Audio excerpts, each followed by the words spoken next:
Hey guys, welcome back to TechMan. Today, let me show you how to get passport in Rise of Kingdoms.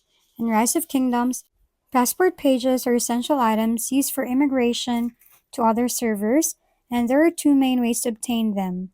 The first is through bundles in the in-game shop. Look for the New World bundle, which includes passport pages you can purchase directly. The second method is via your alliance's inventory.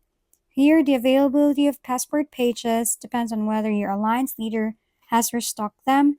If they are available, you can buy them using your individual alliance points, so it's a good idea to check frequently and coordinate with your alliance for timely restocks. Since these are special consumable items, proper planning is key. For any additional details or issues, you can also reach out to customer support. These are primary ways to secure passport pages and prepare for server immigration and Rise of Kingdoms. If we've been helpful, kindly give us a thumbs up and don't forget to hit the subscribe and bell button for more contents. For any questions and suggestions, comment down below.